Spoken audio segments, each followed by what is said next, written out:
గణపతియే నమః. ఓం శ్రీం శ్రీ మహాలక్ష్మీ దేవతాయే నమః. ఆదిత్యాయ సోమాయ మంగళాయ బుధాయ చ గురు శుక్ర శనిభ్యశ్చ రాహువే కేతువే నమః. డివైన్ దామోదర్ ఛానల్ వీక్షకులకు స్వాగతం అండి. ఈరోజు ఈ వీడియోలో మీకు ఒక ముఖ్యమైన విషయాన్ని తెలియజేయదలిచానండి. ఉజ్జయిని రాజ్యంలో విక్రమాదిత్యుని కొలువులో నవరత్నాలుగా పిలువబడే 9 మంది పండితులలో గొప్ప పండితుడిగా పేరు పొందిన వరాహమిహిరుడు అనే పండితుడు ఉండేవాడండి. అతడు రాసినటువంటి గొప్ప గ్రంథాలలో బృహత్ సంహిత అనే గ్రంథం చాలా గొప్ప గ్రంథం అండి. ఇది ఆంగ్లంలోకి అనువాదం చేశారండి. ఆ అనువాదంలో 68వ అధ్యాయంలో వరాహమిహిరుడు ఈ విధంగా చెప్పాడండి. జ్యోతిష శాస్త్రము, ఖగోళ శాస్త్రము, ఇంకా ఆయుర్వేదము, మూలికా వైద్యము, ఇలా చాలా విషయాలు చెప్పాడు. అందులోనే అంగశాస్త్రం కూడా చెప్పాడండి. ఈ అంగశాస్త్ర ప్రకారం ప్రతి మనిషి తన శరీర లక్షణాలను బట్టి భవిష్యత్తు ఏ విధంగా ఉంటుందో నిర్దేశించవచ్చండి. వారి యొక్క అదృష్ట దురదృష్టాలు ప్రతి విషయాన్ని క్షుణ్ణంగా తెలుసుకోవచ్చు. తెలుసుకునే విధానాన్ని ఆయన చక్కగా వివరించారు. ఆ వివరణే మీకు అక్షర రూపంలో మీ ముందు ఉంచుతానండి. ప్రతి ఒక్కరూ కూడా దీన్ని చూసి నచ్చినట్లయితే మీరు కామెంట్లో జై గురుభ్యో నమః అని కామెంట్ చేస్తూ లైక్ చేయండి. ఇంకా మీకు తెలిసినటువంటి వారికి ఫార్వర్డ్ చేయండి. ప్రతి ఒక్కరికి ఉపయోగపడేటువంటి విషయాలండి. ఇలాంటివి ప్రతి ఒక్కరూ కూడా తెలుసుకుంటే వారి యొక్క భవిష్యత్తుకు తగిన విధంగా వారిని తయారు చేసుకోవడానికి అవకాశం ఉంటుంది. చాలా వరకు ఈ విషయాలు ఆయన రాసినటువంటి విషయాలను అక్షర రూపంలో ప్రతి ఒక్కటి మీకు ముందుంచుతానండి. ఇది చాలా విషయాలు ఉన్నాయి. 2-3 పార్ట్లుగా మీకు 2-3 వీడియోలుగా చేసి ఉంచుతానండి. ఈ వీడియో ఏ విధంగా మీకు నచ్చుతుందో దాన్ని నాకు తెలియచేయండి. ప్రతి ఒక్కరూ తప్పకుండా చివరి వరకు చూడండి. ఇందులో పురుషుల శరీర ఆకృతిని బట్టి అదృష్ట దురదృష్టాలను ఇలా చెప్పారు.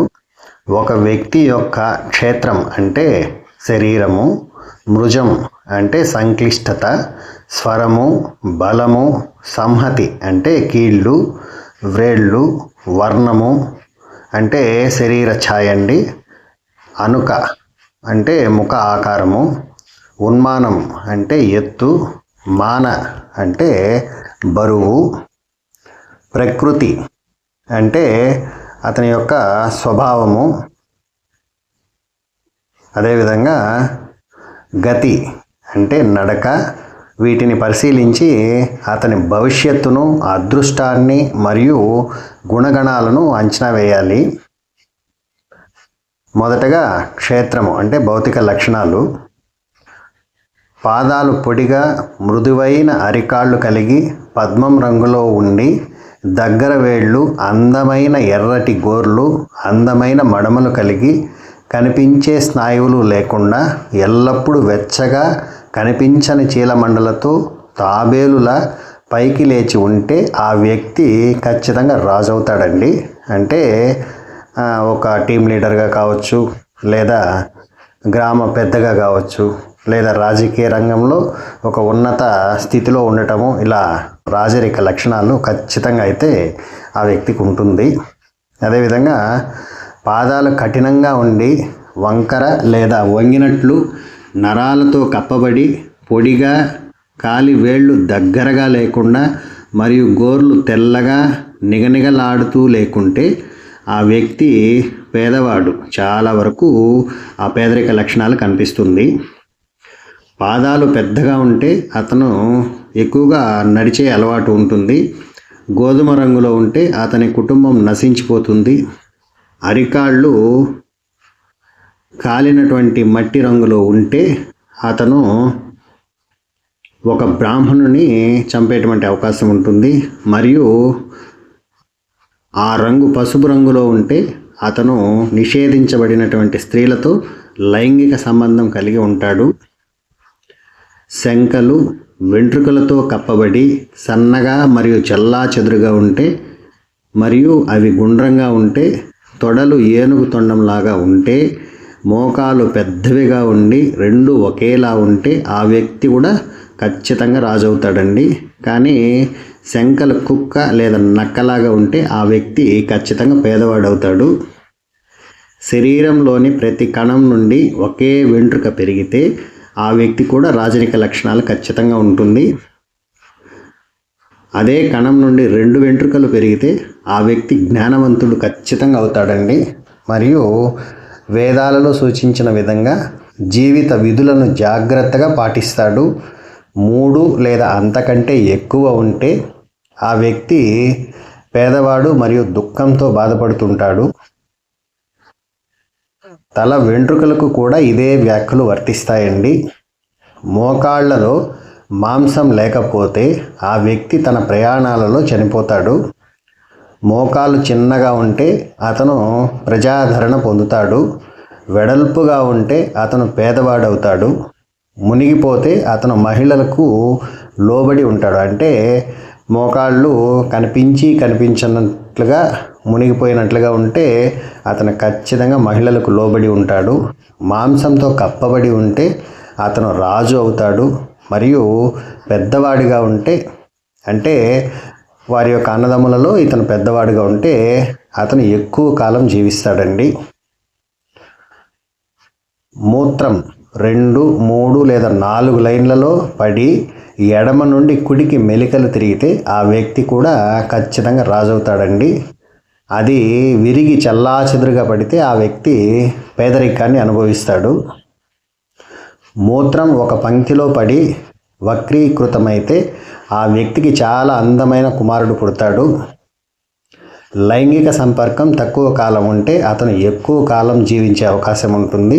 లేకపోతే అంటే ఈ లైంగిక సంపర్కం అనేది ఎక్కువగా ఉంటే అతను త్వరగా చనిపోయేటువంటి అవకాశాలు ఉంటుంది. మడమ పెద్దగా ఉన్నటువంటి వ్యక్తి పేదవాడు అవుతాడు. మడమ మాంసంతో నిండి ఉంటే ఆ వ్యక్తి సుఖంగా జీవిస్తాడు. అది సగటు పరిమాణంలో సగం కంటే తక్కువగా ఉంటే అతను అనారోగ్యంతో ఉంటాడండి. మరియు అది కప్పను పోలి ఉంటే అతను రాజు అవుతాడు. నడుములు సింహపు నడుమును పోలి ఉంటే ఆ వ్యక్తి కూడా ఖచ్చితంగా రాజరిక లక్షణాలతో ఉంటాడు.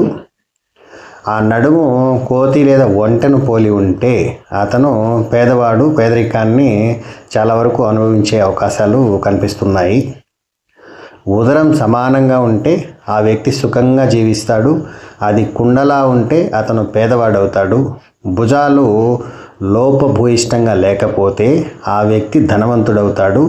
అవి నిరాశ చెంది వంగి ఉంటే అతనికి ఆనందం అయితే ఉండదు. బొడ్డు సమానంగా ఉంటే ఆ వ్యక్తి బాగా జీవిస్తాడు. అది నిరాశ చెందితే అంటే చిందరవందరగా ఉంటే అతనికి ఆనందం ఉండదు. పొట్ట ఎత్తుగా ఉంటే ఆ వ్యక్తి రాజు అవుతాడు. పొట్ట అసమానంగా ఉంటే ఆ వ్యక్తి వక్రబుద్ధి గలవాడవుతాడు. అది పాములా ఉంటే ఆ వ్యక్తి దరిద్రుడు, తిండిపోతూ అవుతాడండి. నాభి వెడల్పుగా మరియు ఎత్తుగా ఉంటే ఆ వ్యక్తి సుఖంగా జీవిస్తాడు. అది చిన్నగా ఉంటే మరియు గుంట కనిపించకపోతే ఆ వ్యక్తి దుఃఖంతో బాధపడతాడు.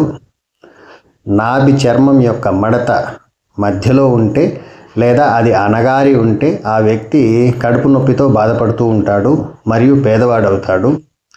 నాభి కుడి నుంచి ఎడమకు తిరిగితే ఆ వ్యక్తి మోసగాడవుతాడు. అది ఎడమ నుంచి కుడికి తిరిగితే అతను మంచి అవగాహన మరియు బలమైన జ్ఞాపక శక్తిని కలిగిన వ్యక్తి అవుతాడు.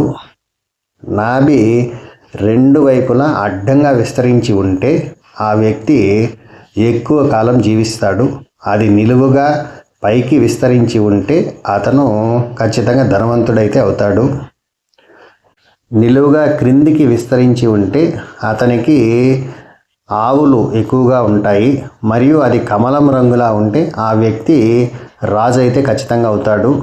కడుపులో చర్మంపై 1, 2, 3 లేదా 4 మడతలు ఉంటే ఆ వ్యక్తి ఆయుధంతో గాయపడి చనిపోతాడు. స్త్రీలను ఎక్కువగా ఆనందిస్తాడు మరియు గురువు కూడా అయ్యేటువంటి లక్షణాలు ఉంటాయి. విస్తారంగా వరుసగా ఉంటే జ్ఞానవంతుడైతే అవుతాడు. మడతలు లేకపోతే ఆ వ్యక్తి రాజుతో సమానంగా జీవిస్తాడు. మడతలు నిటారుగా లేకపోతే ఆ వ్యక్తి దుష్టుడవుతాడు మరియు నిషేధించబడినటువంటి స్త్రీలతో లైంగిక సంబంధం కలిగి ఉంటాడు. అవి నిటారుగా ఉంటాయి, అంటే ఆ మడతలు నిటారుగా ఉంటే అతను సుఖంగా జీవిస్తాడు మరియు ఇతర పురుషుల భార్యలను ఎప్పటికీ కోరుకోడు. భుజాలు కండగలవిగా మరియు మృదువుగా ఉండి వాటిపై ఉన్నటువంటి ఎంట్రుకలు ఎడమ నుంచి కుడికి తిరిగితే ఆ వ్యక్తి రాజాతి రాజు అవుతాడండి. అలా లేకపోతే అతను పేదవాడు మరియు దౌర్భాగ్యుడు కూడా అయ్యేటువంటి అవకాశాలు ఉన్నాయి. ఇతరుల క్రింద సేవ చేసేటువంటి లక్షణాలు కూడా ఉంటాయి.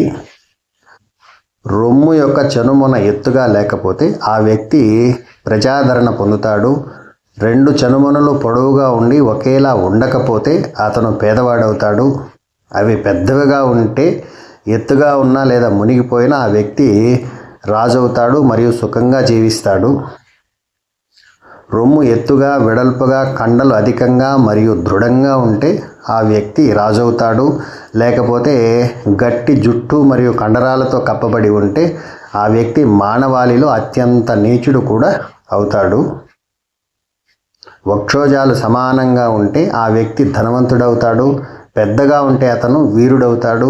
చిన్నగా ఉంటే పేదవాడవుతాడు. అసమానంగా ఉంటే అతను పేదవాడై ఆయుధంతో చనిపోతాడు. కాలర్ ఎముకలు ఒకేలా లేకపోతే ఆ వ్యక్తి దుష్టుడవుతాడు. ఎముకల కీళ్ళు పెద్దగా ఉంటే అతను పేదవాడవుతాడు. అవి ఎత్తుగా ఉంటే అతను బాగా జీవిస్తాడు. నిరాశ చెందితే, అంటే ఆ కీళ్ళు కనిపించినటువంటి విధంగా ఉంటే అతను ఖచ్చితంగా పేదవాడైతే అవుతాడు. మరియు పెద్దగా ఉంటే అతను ధనవంతుడు అయ్యేటువంటి లక్షణాలు ఉన్నాయి. మెడ చదునుగా లేదా పొడిగా లేదా కండరాలతో కప్పబడి ఉంటే ఆ వ్యక్తి పేదవాడవుతాడు. అది గేదెలాగా ఉంటే అతను పరాక్రమ సైనికుడు అవుతాడు. మరియు అది ఎద్దులాగా ఉంటే అతను ఆయుధం వల్ల చనిపోతాడు. మెడ శంఖంలా ఉంటే ఆ వ్యక్తి రాజు అవుతాడు. అది వేలాడుతూ ఉంటే ఆ వ్యక్తి తిండిపోతవుతాడు. వీపు సమానంగా ఉండి జుట్టు లేకుండా ఉంటే ఆ వ్యక్తి ధనవంతుడవుతాడు. లేకపోతే అతను, అంటే వీపు సమానంగా లేకపోతే అందులోనూ జుట్టు ఎక్కువగా ఉంటే ఆ వ్యక్తి ఖచ్చితంగా పేదవాడవుతాడు. ఆర్మ్ ఫిట్స్ పొడిగా ఉండి పెద్దగా ఎత్తుగా మంచి వాసనతో ఒకేలా ఉండి ఎక్కువ జుట్టుతో ఉంటే ఆ వ్యక్తి ధనవంతుడవుతాడు. లేకపోతే అతను పేదవాడవుతాడు. భుజాలు మాంసరహితంగా వెంట్రుకలతో కప్పబడి కుంగిపోయి చిన్నగా ఉంటే ఆ వ్యక్తి పేదవాడవుతాడు. కానీ విశాలంగా ఎత్తుగా మరియు దగ్గరగా ఉంటే అతను సుఖంగా జీవిస్తాడు మరియు శక్తివంతుడు కూడా అవుతాడు. 2 చేతులు ఏనుగు తొండంలాగా గుండ్రంగా ఉండి పెద్దవిగా ఉండి మోకాళ్ళ వరకు వేలాడుతూ ఉంటే ఆ వ్యక్తి రాజవుతాడు. కానీ అవి పొట్టిగా ఉండి జుట్టుతో కప్పబడి ఉంటే అతను మానవులలో అత్యంత నీచుడవుతాడు. చేతివేళ్లు పొడవుగా ఉంటే ఆ వ్యక్తి సుఖంగా జీవిస్తాడు.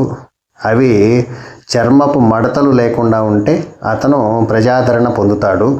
చిన్నగా ఉంటే అతను తెలివైన వాడవుతాడు మరియు చదునుగా ఉంటే అతను ఇతరుల క్రింద సేవ చేస్తాడు. చేతి వేళ్ళు పెద్దగా ఉంటే ఆ వ్యక్తి పేదవాడు. పైకి వంగి ఉంటే ఆయుధాల వల్ల చనిపోతాడు. చేతులు కోతి చేతులులాగా ఉంటే ఆ వ్యక్తి ధనవంతుడవుతాడు. పులివేళ్ళులాగా ఉంటే అతను దుష్టుడు. ఖచ్చితంగా దుష్టత్వ లక్షణాలు అయితే ఉంటాయి. మణికట్లు కనిపించకుండా గట్టిగా మరియు దగ్గరగా ఉంటే ఆ వ్యక్తి రాజు అవుతాడు. లేకపోతే మరియు కీళ్ళు వదులుగా ఉంటే చేతులు కత్తితో నరికివేయబడతాయి మరియు అవి పగిలిపోయినట్లుంటే అతను పేదవాడవుతాడు.